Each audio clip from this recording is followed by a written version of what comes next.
and resurrection. And this is an important time and date in the life of the church. It's important because we focus on what Jesus did for us. However, it's also important because we focus on how we ought to respond because of what Christ has done for us. Today, I want to invite you to react to what Christ had done for you in a specific manner. And I want to give it to you short and sweet. It says, stop lip service and start life service. This is not a catchy phrase that I caught out of thin air. This is actually one of the central messages that Jesus focused on in the week leading up to his death and eventual resurrection. So go with me to Matthew chapter 21. I want us to look at the chronology of the last week of Jesus' life. In Matthew chapter 21, from verse 1 to 11, we find what we call the triumphant entry. This is where the crowds welcomed Jesus, and notice what the crowds are chanting as Jesus enters Jerusalem. It reads as follows: as Jesus and the disciples approached Jerusalem, they came to the town of Bethphage on the Mount of Olives. Jesus sent two of them on ahead. Go into the village over there, he said. As soon as you enter it, you will see a donkey tied there with its colt beside it. Untie them and bring them to me. If anyone asks you what you are doing, just say, the Lord needs them, and he will immediately let you take them. This took place to fulfill the prophecy that said, tell the people of Jerusalem, look, your king is coming to you. He is humble, riding on a donkey, riding on a donkey's colt. The two disciples did as Jesus commanded. They brought the donkey and the colt to him, threw their garments over the colt, and he sat on it. Most of the crowd spread their garments on the ground ahead of him, and others cut branches from trees and spread them on the road. Jesus was in the center of the procession, and the people all around him were shouting, praise God for the Son of David. Blessing on the one who comes in the name of the Lord. Praise God in the highest heaven. The entire city of Jerusalem was in uproar as he entered. Who is this? They asked. And the crowds replied, it is Jesus, the prophet from Nazareth in Galilee. You just imagine as Jesus is riding on into Jerusalem, hearing all this commotion centered on him, knowing that in a very few days from then, these very same people would shout in Matthew chapter 27, verse 23, crucify him. Within 1 week, their lip service would be exposed for lacking conviction and persistence. When the tires hit the tar and their faith is tested, they deserted Jesus. Everyone except two people, John and Jesus' mom, had ample lip service, but they had no life service. Jesus wasn't content for their faith to be powder puff lip service. He wants them and you and me today to have a life kind of faith in serving him. So Jesus spends the next few days, as you study the chronology of Matthew, calling out their lip service. He tells them, stop lip service, start life service. He asks them, come close to God and he will come close to you. Wash your hands, you sinners. Purify your hearts, for your loyalty is divided between God and the world. So Jesus does this in various ways. In Matthew chapter 21, from verse 12 to 17, Jesus clears the temple. He says to the people, the scriptures declare, my temple will be called a house of prayer. You've turned it into a den of thieves. Matthew chapter 22, verse 1 to 14, he reminds them that they have just been too busy with God. Uses a story when God's servants called the people to his wedding feast, they came with excuses. But the guests he had invited ignored them and went their own way, one to his farm, the other to his business.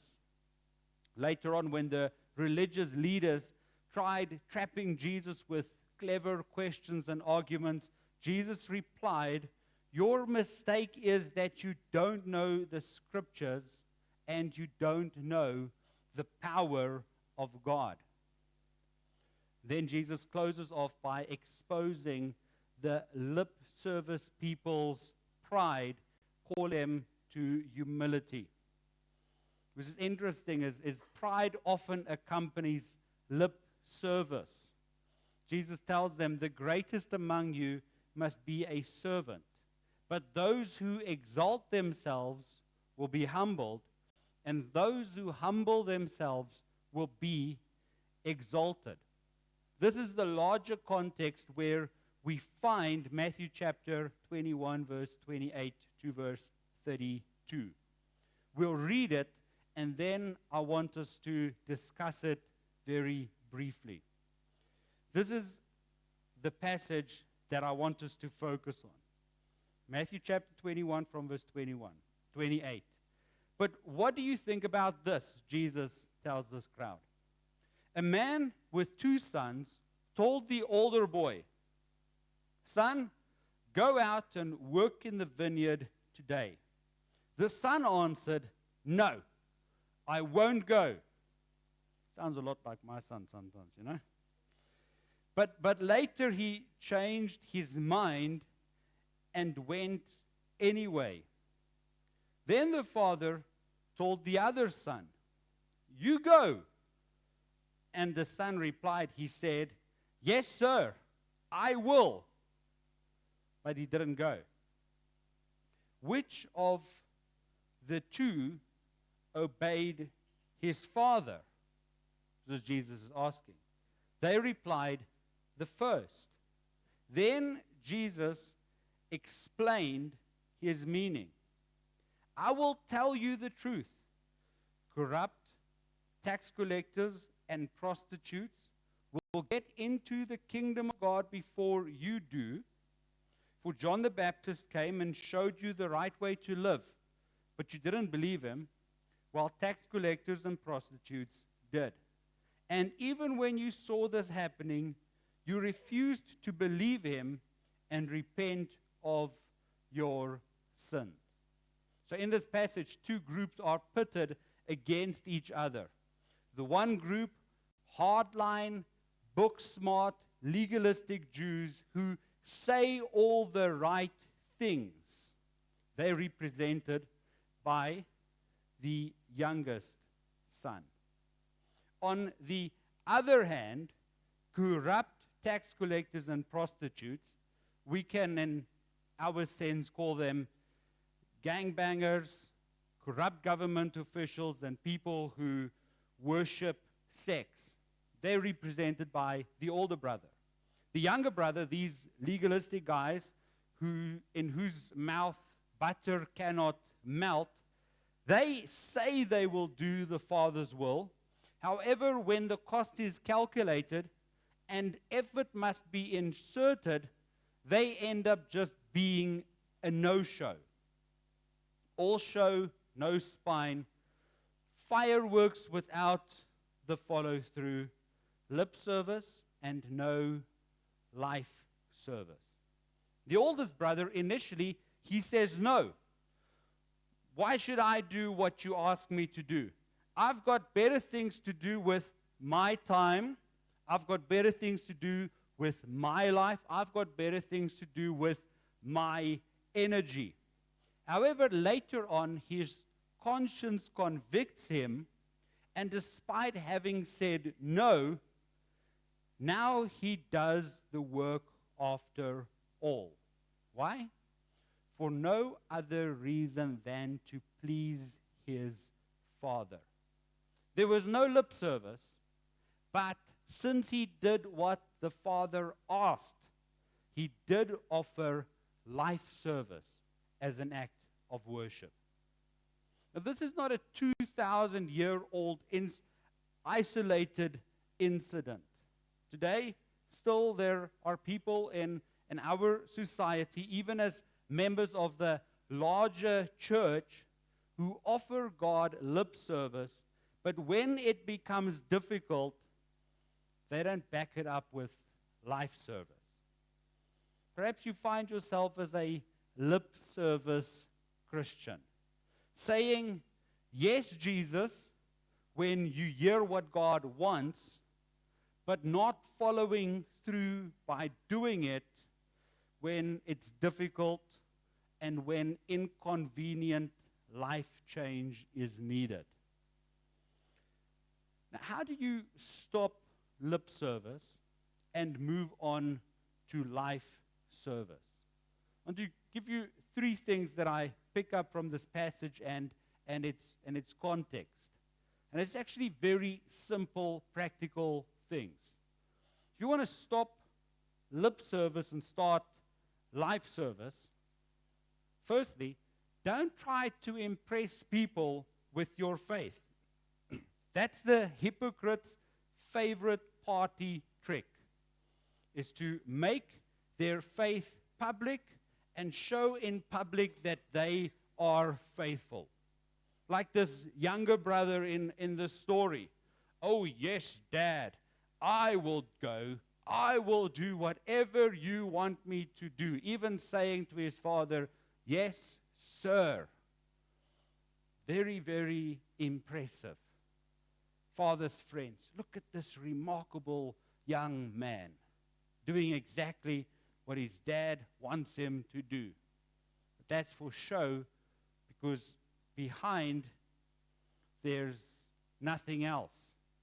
He's different than his other brother who decided to defy the Father to his face. Jesus warns us and them in Matthew chapter 6 verse 1. He says, watch out. Don't do your public deeds or your good deeds publicly. Don't do your good deeds publicly to be admired by others, for you will lose the reward from your Father in heaven. Stop saying and doing things for show.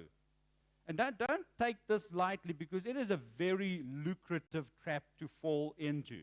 Because in some cases, being a Christian is a wonderful selling point in our society. I'm so glad my daughter found a good Christian boyfriend, a mother might say. Or, I can do business with him because, he's a firm believer. Should your future mother-in-law be glad that you are a believer? If your faith isn't just lip service, absolutely. However, what you ought to do is you must never leverage the fact that you are a believer to get what you want. If that's how you operate, you are at risk. Why? Because next time, when you can get what you want by telling people that you are not a believer, you might very well just fall into that trap. That leads us to the second aspect of building a life service faith. Very simply, act from a place of conviction and not convenience. There's a sociological phenomenon that states that a large majority of people's stance on social, religious, even political matters isn't fixed, but it sways as public opinion and public sentiment shifts. They don't base their beliefs in what they are convicted about. They shape it according to what is convenient based on the people around them. And we see this in the crowd who welcomed Jesus into Jerusalem, don't we? At that time, serving Jesus was popular. So people took their fancy jackets and they threw it on the ground so that Jesus could enter with pomp and ceremony. A few days later, public sentiment had shifted. Now it was popular to join the crowd who wanted to crucify Jesus. So what did people do? They acted out of convenience, not conviction, and the people joined that. Even Jesus' disciples, when the stakes got high, decided to ditch Jesus out of the convenience of not suffering with Christ. 1 Peter chapter 3, verse 14 and 15. Look at this reminder. But even if you suffer for doing what is right, God will reward you for it. That's a call to act from a place of conviction. So don't worry or be afraid of their threats. Instead, you must worship Christ as the Lord of your life. And if someone asks you about your hope as a believer, always be ready to explain it. Now, this doesn't come naturally. You don't wake up one morning and then, boom, you're a man or a woman of conviction and not convenience. The disciples had to have an encounter with Jesus. They needed to be filled with the Holy Spirit. They needed to train their conscience so that when they were challenged about their faith later on, they then acted out of conviction and not convenience. And that's exactly what you and I need to do as well. Here's how you can strengthen your faith so that you've got a conviction-based faith and not a convenience-based faith even today. This is an invitation to go and join that Vital Principles course that's starting this evening, because when you know what you believe, then you will be able to cling on to it even when it is unpopular. When you know what you believe, then you can substantiate it with Scripture, and then you are well set for a life that is marked by life service that supersedes mere convenience. Then you'll be able to put words into action. That's the last way that I want to give you that you can ditch lip service and possess life service in your faith. Very simple. Less talk, more action. Let's look at the story for one final time. The younger brother was quick to speak, but he was slow to act. He was very quick to say, "Yes, sir, I will," but he was very slow to act. Faith in Christ is characterized by exactly the opposite. It is characterized by being much quicker to act than to speak. The brother of Jesus, James, he explains it like this. James chapter 2, verse 14. What good is it, dear brothers and sisters, if you say you have faith, but don't show it by your actions? Can that kind of faith save anyone? What James is saying to you and to me today is that if you want a life service faith, don't tell people how strong your faith is. Show people how viable and strong your faith is. Don't tell people that you read the Bible. Live the Bible, especially the difficult parts. Don't tell people, well, my grandmother was a founding member of this church. That's a lot of talk with very little action. If you are telling people that you're a believer, then act like part of God's church. Don't tell God what you're going to do. Lord, when I retire, then I will serve you wholeheartedly. When my business takes off and it gets off the ground, then, oh Lord, I will give sacrificially. No. Show God what you are currently doing. Lord, I am not able to retire just yet. And I will serve you wholeheartedly at my work. Lord, my business has not yet taken off. But take what I have, for I give you my heart as an act of worship.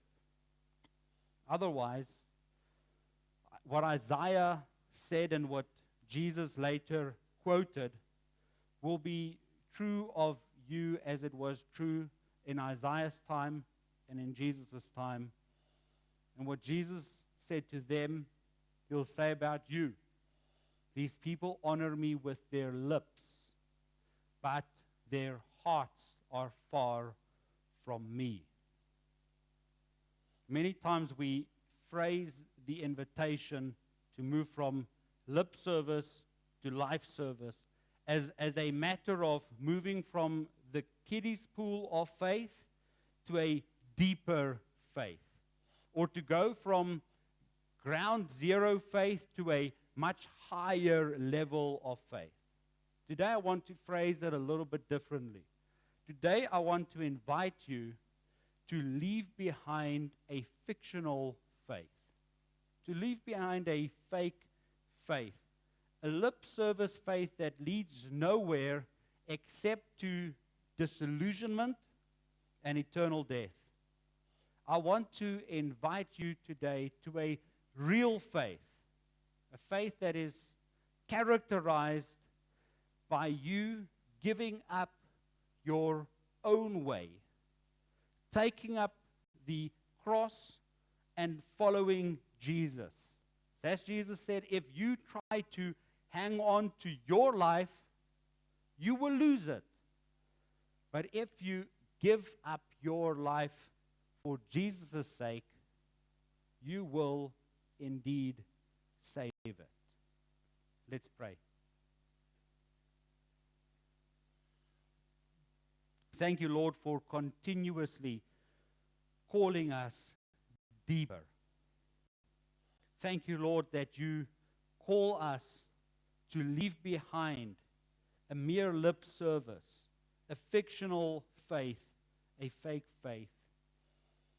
That you are so passionate about people that you spend your last week of ministry and life to call people that's exactly like us to a life service kind of faith. Lord, this morning we come to you and we dedicate ourselves, we commit ourselves. We say, Lord, you do not only have my lips. You do not only have my words. You do not have in us a faith that is for show. Lord, you have my life. Lord, take my life and let it be glorifying, Lord, to you. We pray this in Jesus' name, and we commit ourselves in all earnestness to you. We lay down our lives as a living sacrifice to you, O Lord, our God.